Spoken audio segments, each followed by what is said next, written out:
Belal Muhammad versus Jack Della Maddalena. Belal. Antony, what do you think?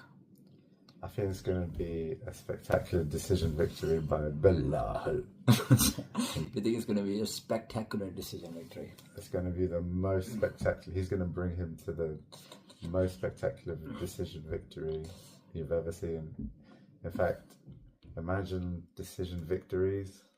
This is going to be like top decision victories of all You think time. this is going to be the top one? I think it will actually be a reasonable fight because Jack, unlike Leon, he's not going to be pushed backwards.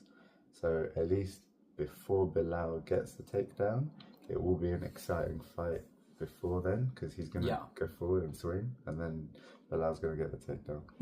So you think Belal is going to get the takedown?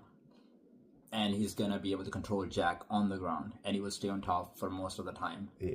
And then he gets the victory. I'm actually going to disagree with you on this one. I have a different take. I've watched some of the fights with Jack Della Maddalena, honestly, and it's been very hard to control on the ground. Like, if you watch the fight against Gilbert Burns is a very high-level jiu-jitsu guy. So, wrestling-wise, maybe he's not as good as Belal, but I know he improved his wrestling in the last couple of years. And he was able to take down Jack twice, but then Jack was able to get out of it both of the times. He was able to get out of it. His scramble against Gilbert Burns was very, nice.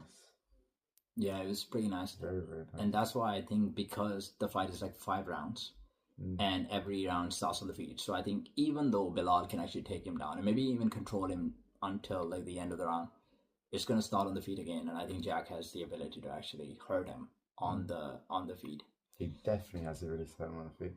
And I don't see this happening, but if Belal does decide to be ego and try and stand up with him and prove that he has Canelo hands, he's going to get knocked out in 10 seconds. He might actually try to prove that.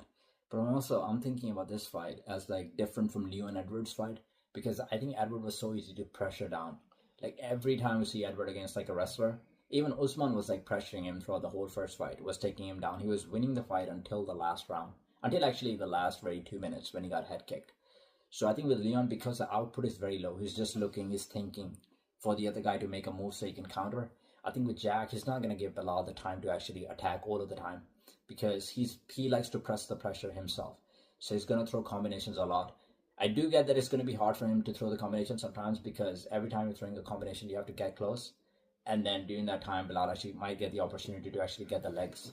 But at the same time, I think Belal wouldn't have a lot of time to actually think and like press him against the cage. So are you trying to tell me that you think Jack is going to win? I think Jack is taking it. I believe Jack is taking it.